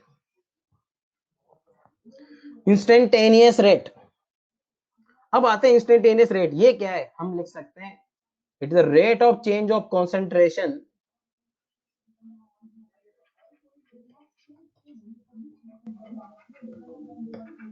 with respect to time at any instant। ठीक है, at any particular time, at any particular instant। जब हम rate of change of concentration लेंगे तो उसको कहते हैं instantaneous rate. किसी भी कंपोनेंट ए के रेस्पेक्ट में अगर मैं लिखूंगा तो उसको ऐसे दिखा सकता हूं, limit delta T tends to 0 delta C A by delta T. यानी जो T1 T2 का जो इंटरवल था पहले वाले ग्राफ में हमारा, उसको मर्ज कर देना है और एक पॉइंट बना देना है। Limit delta T tends to 0 delta C A by delta T, बेहतर मैं लिख सकता हूँ D C A by D T. इसको और बेहतर हम लोग लिख सकते थे क्या, D C A by D T. So remember, this is the rate at any time. This is the actual rate. The actual rate at any time. Remember, पहला वाला actual rate नहीं था, actual rate at any time। अगर मैं actual rate लानी है किसी भी टाइम पर तो उसका पता किससे चलेगा, इंस्टेंटेनियस रेट से चलेगा, डीसी बाई डी से चलेगा। और उसको कैसे लाएं, ग्राफिकली समझ लेते हैं पहले की तरह। वही मैं लेके चल रहा हूँ R4 रिएक्टेंट T4 प्रोडक्ट। और अगर एक ग्राफ बना करके यहाँ भी देख लें, CR टाइम, मान लो ये concentration of reactant versus time का ग्राफ है हमारे पास। हमसे कहा जाए किसी टाइम टी पर, पहले T1 T2 इंटरवल देता था, अब इंटरवल ना देकर हमको एक पर्टिकुलर टाइम देगा, इसलिए मैंने कहा दिस इज एक्चुअल रेट। वो एक्चुअल रेट नहीं थी, वो एक एवरेज थी एक इंटरवल में, वो एक्चुअल रेट नहीं। ये एक्चुअल रेट किसी भी टाइम पर कैसे लाऊंगा, you know, slope of the tangent DC by D T D Y by D X, slope of the tangent. हम लोग एक पॉइंट यहां पर लेंगे और उस पर एक लाइन डाल देंगे।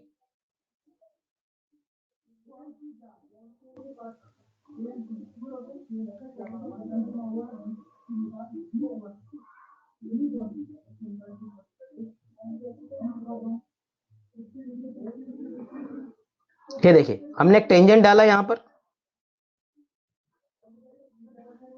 इस पॉइंट पर एक टेंजेंट डाला। ये टेंजेंट हमने जो डाला वो टाइम टी पर डाला, टाइम टी पर हमने ये टेंजेंट डाल दिया और यहाँ पर इसका स्लोप ले लेंगे।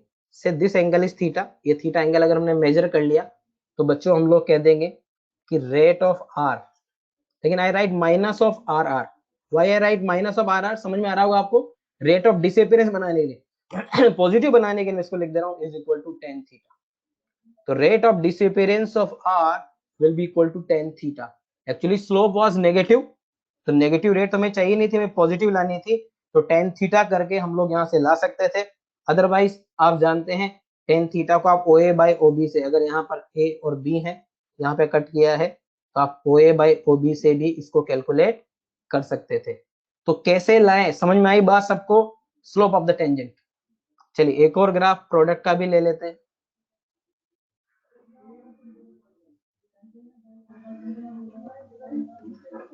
Concentration of product versus time. मान लो ऐसा ग्राफ हमको दिया है, और किसी भी टाइम पर अगर हम लोग रेट लाना चाहते हैं तो क्या करेंगे, टाइम टी हमने लिया, सबसे पहले पॉइंट को लोकेट कर लेंगे वहां पर। मान लो इस टाइम पर हम लाना चाहते हैं, पॉइंट को लोकेट किया और इस पर एक लाइन डाल दी, टेंजेंट डाल दी इस पर।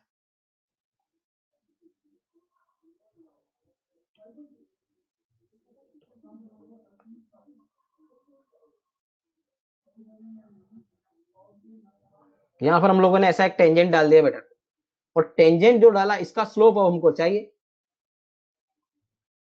तो स्लोप लाना है तो हम क्या कर सकते हैं, ट्रायंगल यहां पर बना सकते हैं।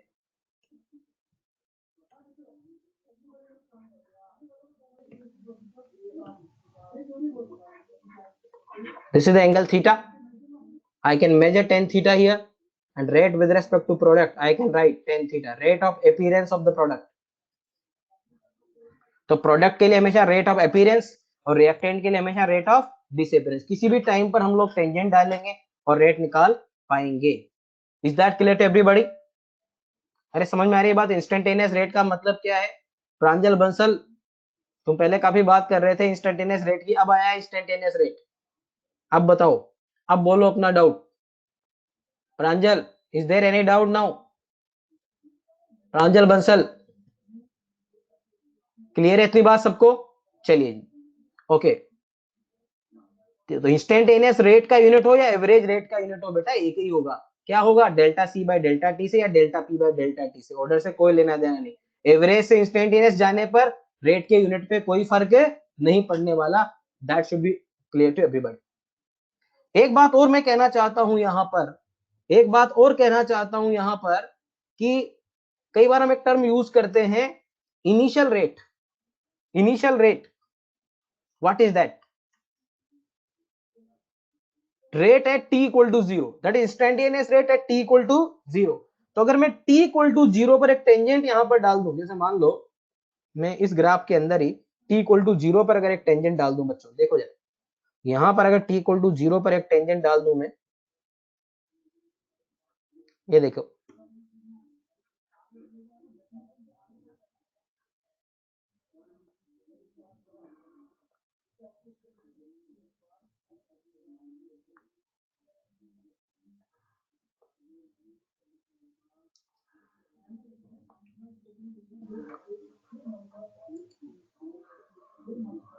यहां से अगर एक टेंजेंट डाल दिया जाए और इस एंगल को आप ले लें यहां पर, थीटा को, तो बताइए यहां से टेन थीटा जो लेंगे वो इनिशियल रेट होगा कि नहीं होगा? This is the initial rate, you have taken this theta and tan theta, this time will give you the initial rate. तो टी इक्वल टू जीरो पर जब भी हम कोई रेट निकालेंगे, देखो टी इक्वल टू जीरो पर रेट इनफाइनाइट नहीं है, फाइनाइट है। कैसे हो, rate is finite, tan theta we can calculate not only for reactant but also we can find out the initial rate. कई लोगों को लगता है कि सर शुरू में प्रोडक्ट तो बना ही नहीं था। Initial rate is defined just after start of the reaction.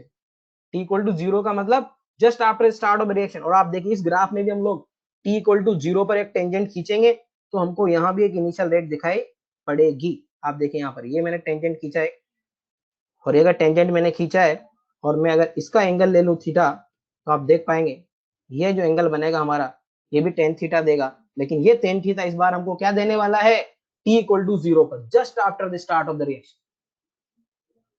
Clear है बात? टी इक्वल टू जीरो का मतलब just after the start of the reaction. So I right clearly here, बहुत क्लियरली मैं इस बात को यहां पर लिख देना चाहता हूं कि डीसी बाई डी टी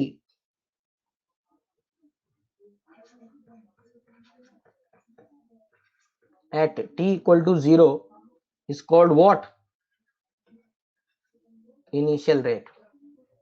समझ आ रही है बात? DC by D T at T equal to zero is called as initial rate. और इनिशियल रेट आप देख रहे हैं प्रोडक्ट के ग्राफ से भी लाई जा सकती है, तो इनिशियल रेट आप रिएक्टेंट के ग्राफ से भी ला सकते हैं, दोनों में से किसी से भी ला सकते हैं। ये ना सोचें कि t इक्वल टू 0 पर तो प्रोडक्ट था ही नहीं, आप ग्राफ में देख सकते हैं just start of the reaction, वहां से हम लोग टेंजेंट डाल करके इसका भी वैल्यू ला पा रहे हैं। ये बात भी आपको समझ में आ जाना चाहिए। t इक्वल टू 0 पर dc बाई dt कहलाएगा इनिशियल रेट। ओके, तो इंस्टेंटेनियस रेट का भी काम हमारा हो गया। नेक्स्ट हम लोग अब बात यहां पर करने वाले स्टाइकियोमेट्री एंड रेट। नेक्स्ट बात हम लोग यहां पर कर रहे हैं अब स्टाइकियोमेट्री एंड रेट।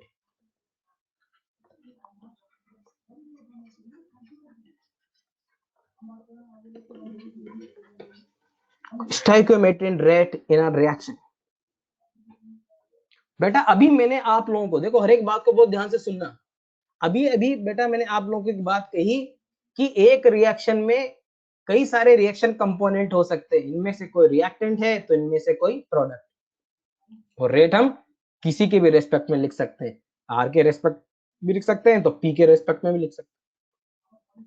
आप जब किसी रिएक्शन को ऑब्जर्व करते हैं तो आप किसी एक कंपोनेंट का डेटा मेजर कर रहे होंगे, किसी एक कंपोनेंट का कंसंट्रेशन मेजर कर रहे हैं, वो कोई रिएक्टेंट भी हो सकता है, वो कोई प्रोडक्ट भी हो सकता है, आप उसके रेस्पेक्ट में रेट निकाल चुके होंगे, लेकिन बाकी कंपोनेंट के रेस्पेक्ट में भी तो रेट होती होगी।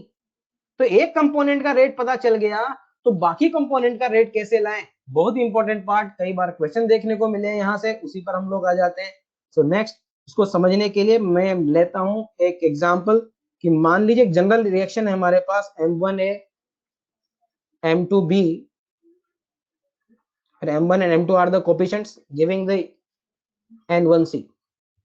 A and B are the reactant and C is the product. M1 M2 N1 are the coefficients in the balance reaction. एक बैलेंस रिएक्शन हमारे पास, ये बैलेंस होनी चाहिए, एक बैलेंस रिएक्शन हमारे पास होनी चाहिए। अब मान लो कोई ने इस रिएक्शन को स्टडी किया तो उसके बाद ए का डेटा भी हो सकता है, उसके बाद बी का डेटा भी हो सकता है, उसके बाद सी का डेटा भी हो सकता है। अगर ए का डेटा पता है तो वो ए के रेस्पेक्ट में रेट निकालेगा, भले एवरेज निकाले या इंस्टेंटेनियस जो भी निकाले, लेकिन या तो ए के रेस्पेक्ट में निकालेगा या बी के में या सी के में। लेकिन एक पता है ए बी सी में से, तो बाकी दो कैसे लाएं, ये बात हम जानना चाहते हैं। इस बात को हम ऐसे समझे कि यार एक सर्टेन टाइम टी में अगर ए के M1 मोल रिएक्ट करते हो तो बी के कितने रिएक्ट करेंगे भाई, M2, और सी के कितने बनेंगे भाई, N1 टी टाइम में, इन टी टाइम। ऐसा मान लो कि टाइम टी में एक टाइम टी ले लिया हमने, टी टाइम, और टी टाइम के अंदर ए के M1 मोल रिएक्ट करे, इसके M2 और इसके N1 रिएक्ट किए, वॉल्यूम मान लो 1 लीटर है, एज्यूम करते हैं वॉल्यूम है 1 लीटर, इसके M1 मोल रिएक्ट किए, इसके M2 किए, उसके N1 किए। अगर आप ए के डिसअपीयरेंस की रेट लिखते हैं तो इसकी रेट क्या होगी, M1/T, अरे M1 रिएक्ट किया divide by time, rate of disappearance लिख रहे हैं तो पॉजिटिव ही आएगी। अच्छा बी की रेट क्या हो जाएगी, M2/T, और सी की रेट क्या हो जाएगी, N1/T। समझना मेरी बात को, अगर मैं रेट लिखता हूं इसके M1 रिएक्ट किए, इसके M2 के सेम टाइम में इसके N1 रिएक्ट किए, तो इसकी रेट होगी M1/T, इसकी रेट होगी M2/T, इसकी रेट होगी N1/T। मैं चाहता हूं इनके बीच एक रिलेशनशिप आ जाए, तो कैसे ला सकता हूं, मुझे क्या करना है, मैं कहूंगा ए का rate minus of R A लिखने का मतलब positive value, rate of disappearance of A that divide by M1 is equal to minus of RB that divided by M2 that divide by M2, and further I write rate of appearance of C divided by N1। बोलो मैं ऐसा कर रहा हूं तो सब बराबर हो गया कि नो हो गया, जरा देखो, डिवाइड बाय M1 करूंगा तो ये 1/T बन गया, ये भी 1/T बन गया, और ये भी 1/T बन गया इस एक्सप्रेशन में। अरे सबके सब बराबर हो गए कि नो हो गए। एंड इंपॉर्टेंट बात क्या हुई आपस में रिलेट करने की, कि अगर एक का रेट मालूम है तो बाकी के लिए मेहनत करने की जरूरत नहीं ज्यादा, क्या करना है, जिसका रेट अपॉन उसका स्टाइकियोमेट्रिक कोएफिशिएंट अगर हम कर दें तो सब आपस में बराबर हो जाते हैं, और बराबर होने के बाद ये जो वैल्यू आया है उसको हम कहते हैं आर, रेट ऑफ रिएक्शन। यानी रेट ऑफ रिएक्शन हमेशा पॉजिटिव होगी, ये बात भी आप जान लीजिए, रेट ऑफ रिएक्शन हमेशा ही पॉजिटिव होगी, आप देख लीजिए। और रेट ऑफ रिएक्शन कैसे लाने हैं, रेट ऑफ रिएक्शन लानी है कि जिस भी कंपोनेंट की रेट आपने निकाली है डिवाइड बाय स्टोइकोमेट्रिक कोफिशिएंट अगर हम कर दें तो हमारे पास रेट ऑफ रिएक्शन आ जाती है। ये थी हमारे पास पहले जो थी, ये था हमारे पास rate of disappearance of A, ये हमारे पास rate of disappearance of B, और ये हमारे पास rate of appearance of C. ठीक है, तो सिर्फ एक को निकालना है, बाकी सब उससे अपने आप निकल आएंगे और डिवाइड बाय कोफिशिएंट करेंगे तो रेट ऑफ रिएक्शन हमारे पास आ जाएगा। Is that clear to everybody now? अरे समझ में आ गया सबको? जैसे मैं एक एग्जांपल भी लिख के यहाँ पर देता हूं कि मान लो किसी ने कहा कि N2 plus 3H2 gives 2NH3। अब इसमें कोई किसी का भी रेट निकाल ले, मैं कहूंगा कि rate of reaction is equal to rate of N2/1। कई बार डायरेक्ट ऐसे क्वेश्चन आ जाते हैं, rate of disappearance of hydrogen by 3 and rate of formation of ammonia by 2। समझ आई बात? तो रेट ऑफ रिएक्शन क्या होगी, वो R है, और वो किसी भी कंपोनेंट का रेट निकालो डिवाइड बाय कोफिशिएंट करने से आएगी। एक और बात मैं कहता हूं, अगर कभी हमको स्टोइकोमेट्रिक कोफिशिएंट ना दियो, लाइक किसी ने कहा N2H2 रिएक्ट करके अमोनिया बना रहे हैं, तो ऐसी कंडीशन के अंदर हमको रिएक्शन को सिंपलेस्ट होल नंबर में बैलेंस मानना है। अगर नहीं दिया है तो रिएक्शन को आपको सिंपलेस्ट होल नंबर में बैलेंस मानना है, ये बात जानना। ठीक है जी, चलिए कुछ क्वेश्चन करते हैं यहाँ पर और इन सब बातों का यूज करते हैं। तो पहली बात, कई बार 2-3 बार क्वेश्चन आ भी चुके हैं और मैं एक ही बात कह रहा हूं कि पहली चीज रिएक्शन बैलेंस होनी चाहिए, और जब बैलेंस होगी तो जिसका रेट अपॉन उसका कोफिशिएंट हम कर रहे हैं। ऐसा क्यों कर रहे हैं? स्टोइकोमेट्री के अकॉर्डिंग कर रहे हैं। ठीक है जी, चलिए कुछ क्वेश्चन करते हैं। अब तक हमने जो पढ़ा है सबको मिला के कुछ क्वेश्चन कर रहे हैं बेटा। पहला क्वेश्चन लेते हैं यहाँ पर, जरा देखिए। एक रिएक्शन आपको दिया जा रहा है, 2A gives 3B plus 4C, और इसके बाद इसके बारे में कह रहा है कि in 10 litre vessel in 10 seconds moles of B increase। ऐसा एरो ऊपर बनाने का मतलब increase, moles of B increase 5 into 10⁻³ इतने मोल इंक्रीज हो गए। देन कैलकुलेट, पहला क्वेश्चन है rate of disappearance of B and rate of disappearance of A,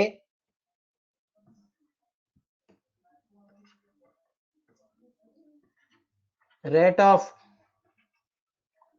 appearance of B and C, ये पहला क्वेश्चन है। दूसरा क्वेश्चन रेट ऑफ रिएक्शन। चलिए अपना अपना आंसर हमको यहां से मालूम करना है। बहुत ही सिंपल क्वेश्चन से हम शुरुआत कर रहे हैं, बहुत ही बेसिक बात से हम लोग शुरुआत कर रहे हैं। सबसे पहले पूछा जा रहा है rate of disappearance of A.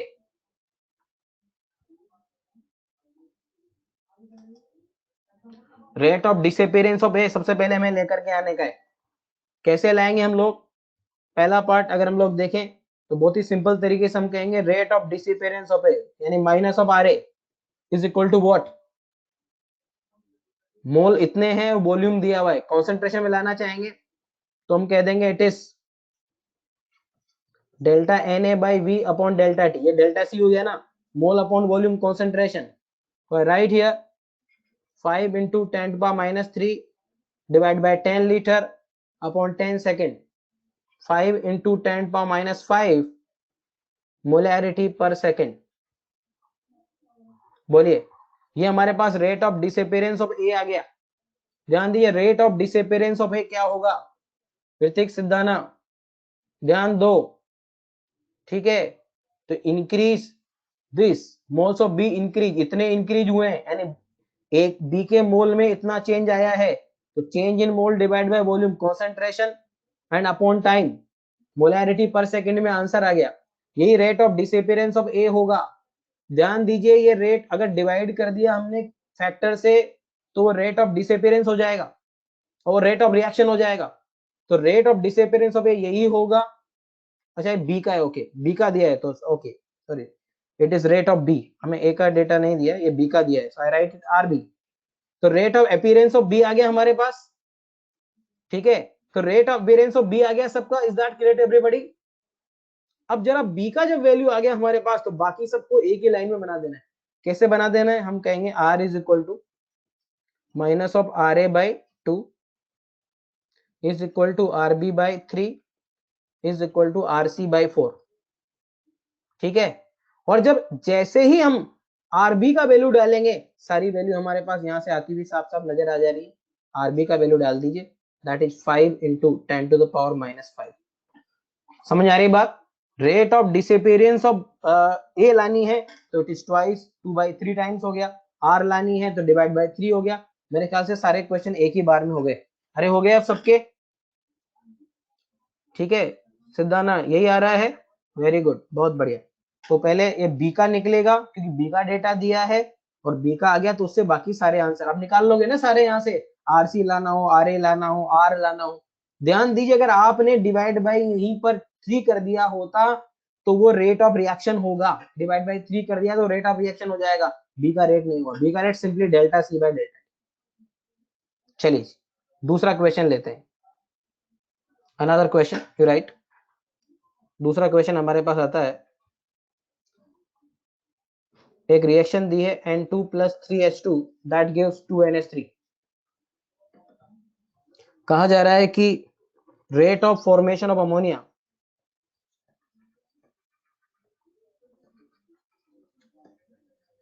rate of formation of ammonia is 1.7 gram per second. Then what is rate of disappearance of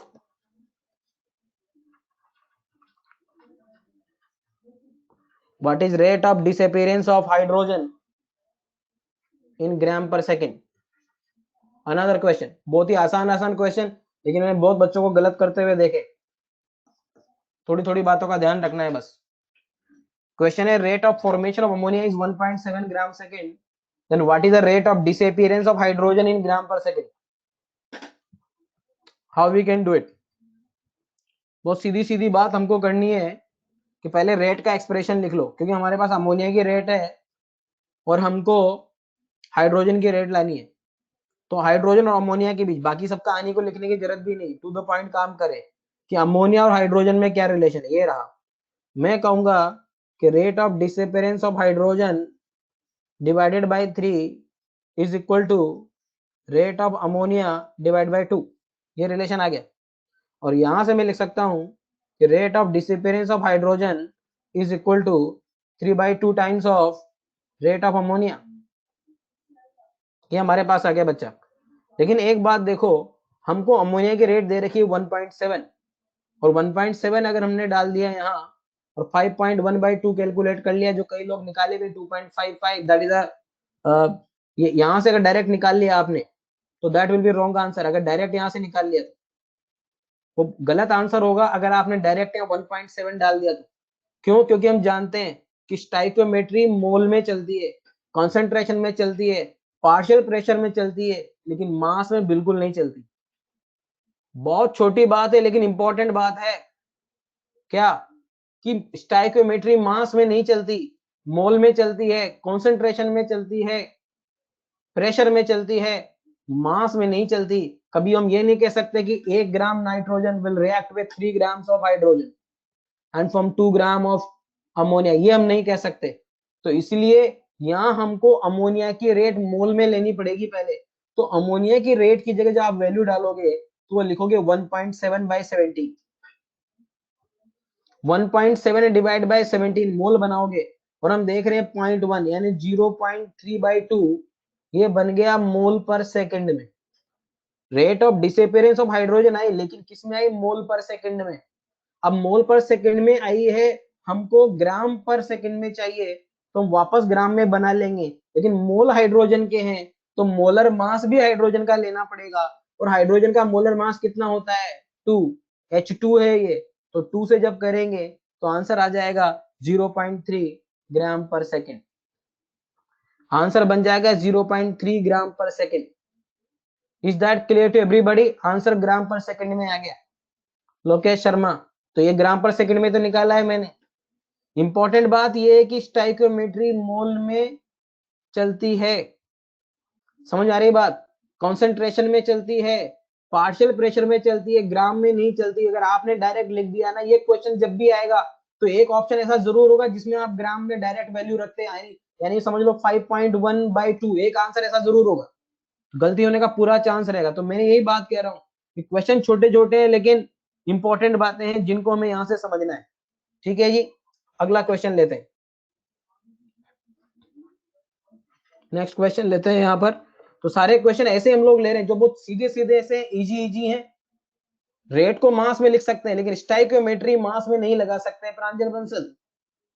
सबको समझ में आ गई ये बात? ध्यान रखोगे इस क्वेश्चन से जो सीखने को मिला कि स्टाइकियोमेट्री मोल में ही लगेगी, मास में नहीं लगेगी। रेट मास में लिख सकते हैं लेकिन स्टाइकियोमेट्री नहीं। चलिए अगला क्वेश्चन लेते हैं, हर बात से कुछ सीखने को मिलने वाला है। जरा देखिए एक और question.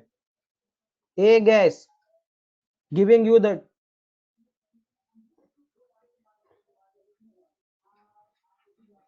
2B gas plus C gas in a closed vessel having initially a closed vessel initially having A only, pressure increase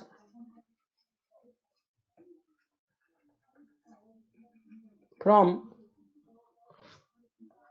50 to 100 atm, 50 atm से 100 atm in 10 minutes. Question है what is the rate of disappearance of A? What is rate of disappearance of A in atm per minute? ATM पर minute में आपसे answer पूछा है, क्या answer होगा? Rate of disappearance of A in ATM पर minute, बहुत simple सा क्वेश्चन है। What should be your answer in ATM पर मिनट? केशव माहेश्वरी कह रहे हैं 5।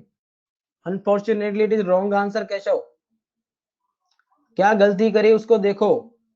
रेट ऑफ डिसअपीयरेंस कह दिया तो पॉजिटिव ही आनी है श्रेया दादीज, नेगेटिव पॉजिटिव का लफड़ा ही नहीं है, पॉजिटिव ही आएगी। रेट ऑफ डिसअपीयरेंस कह दिया इसलिए। कहां गड़बड़ हुई पहचानो। In a closed vessel A only, pressure increased from 50 to 100 atm in 10 minutes. What is the rate of disappearance of A?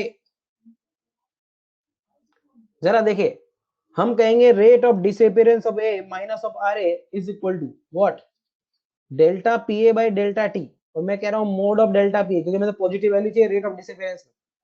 Delta P A by delta T. अगर आपने डायरेक्ट 100 माइनस 50 कर दिया, that will be wrong answer. अगर आपने 100 में से 50 को minus कर दिया और 50/10 कर दिया तो 5 आंसर आएगा, जो कि पहला ऑप्शन होगा डेफिनेटली और रॉन्ग आंसर होगा। ये तो टोटल प्रेशर है, देख रहे प्रेशर इंक्रीज, शुरू में ए ही था, अब बाद में बी और सी भी बनने लगा। तो हमें देखना पड़ेगा कि ए का प्रेशर कितना है। We need to take the partial pressure of A only, it is the total pressure. अरे प्रेशर इंक्रीज हो रहा है, ए का प्रेशर तो डिक्रीज होगा यार, टोटल प्रेशर ही इंक्रीज हो सकता है यहाँ, ए का प्रेशर डिक्रीज होगा, इंक्रीज कैसे हो सकता है? तो रिएक्टेंट है, तो लाना पड़ेगा स्टाइकियोमेट्री से। कैसे लगाएंगे? A gives 2B plus C, ये दिया 50, हमने कहा ये कुछ नहीं, 50 में से अगर x गया तो यहां बना दोगे 2x और यहां बना दोगे x। हम जान रहे हैं कि P टोटल इज 100 दिया हुआ है हमको, इज इक्वल टू इस टाइम पर सम 50 minus x 2x and x, यानी आपने कह दिया क्या 50 प्लस 2x। आप देख सकते हैं हम यहां से वैल्यू ला सकते हैं 2x equal to 50, so x is equal to 25। x is equal to कितना आ गया यहां से 25, यानी 25 डिक्रीज हो रहा है। ठीक है, तो मैं कह सकता हूं कि दिस वैल्यू इज 50 माइनस 25, बाद में 25 आ गया x का वैल्यू यहां पर रखा, that divided by total time 10। तो करेक्ट आंसर इज 25/10 यानी 2.5 atm पर minute. But how I get the delta p, वो आप देखिए कैसे मैं लेके आया। 2.5 is the right answer. Is that clear to everybody now? अरे समझ में आ रहा है? हर एक क्वेश्चन बहुत ध्यान से समझना है एवरीबॉडी। छोटी छोटी बातें लेकिन इंपॉर्टेंट हो जाएंगी, बहुत छोटी छोटी बातें लेकिन छोटी चीजें ज्यादा जख्म देती है, समझ लो। क्लियर? चलिए एक और क्वेश्चन करते हैं।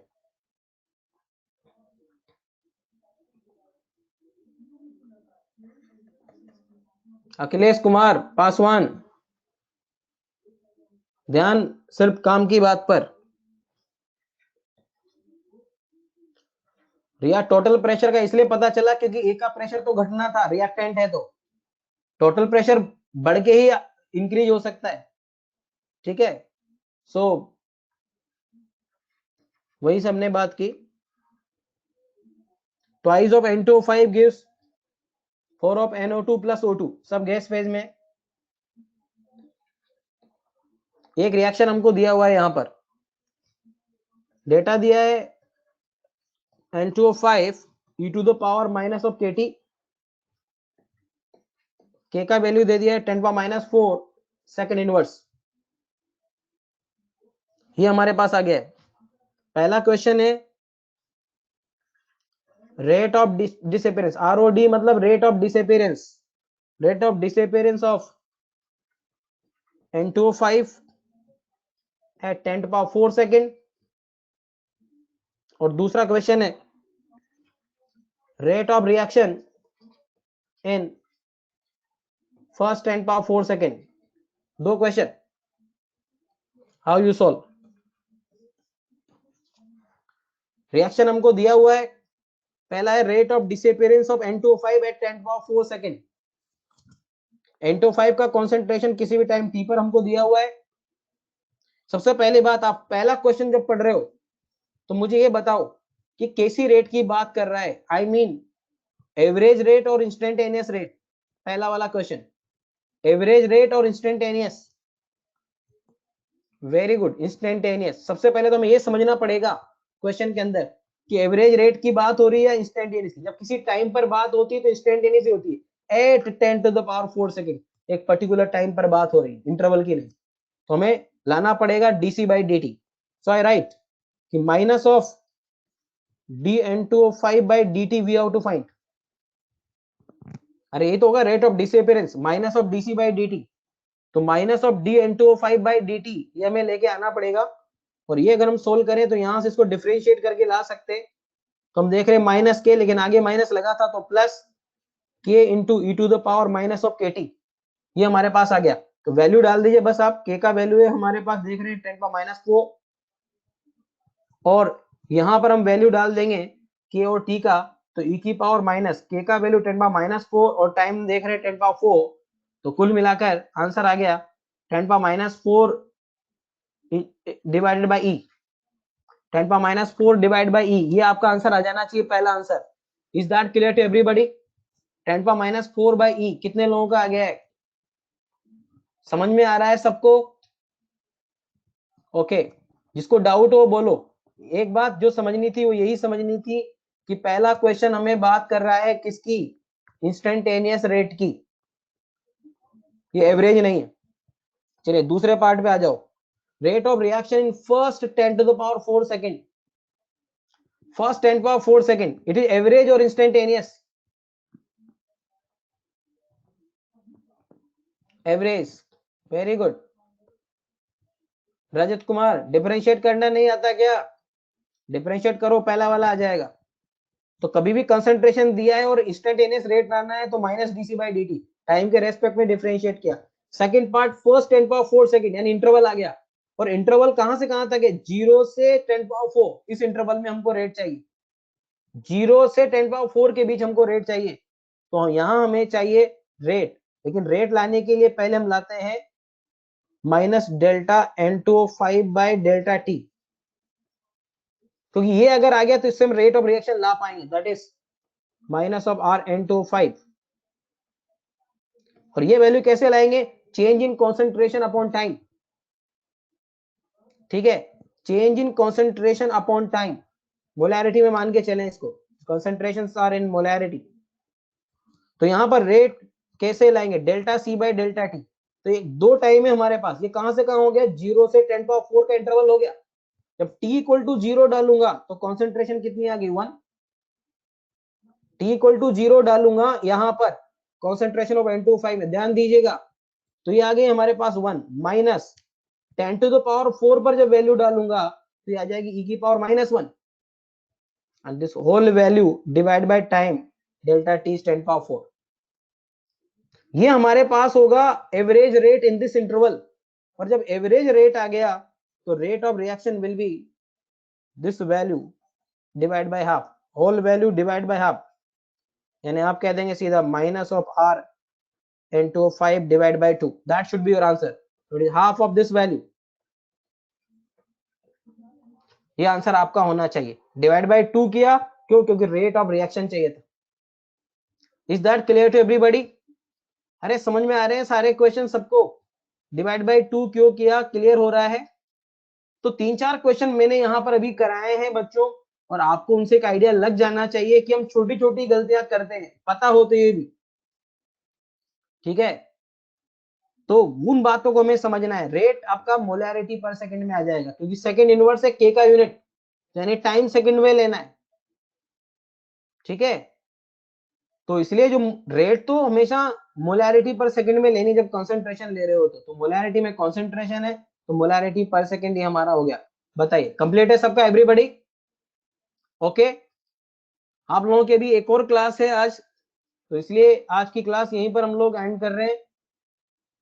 क्वेश्चन सबको समझ में आए कि नहीं आए ढंग से? छोटी छोटी बातें जिनका ध्यान रखना है, ये ध्यान नहीं रखोगे तो इजी क्वेश्चन गलत हो जाएंगे।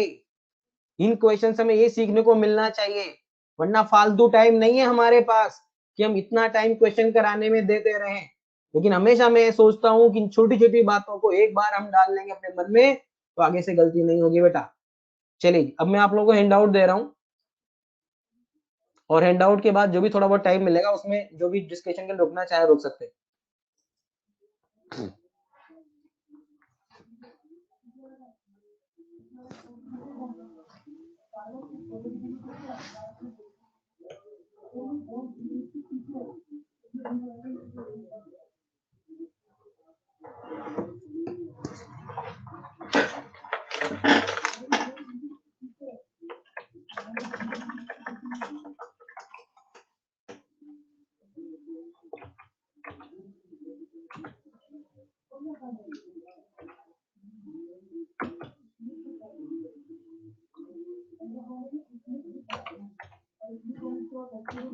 गिवन नवंबर कितना 23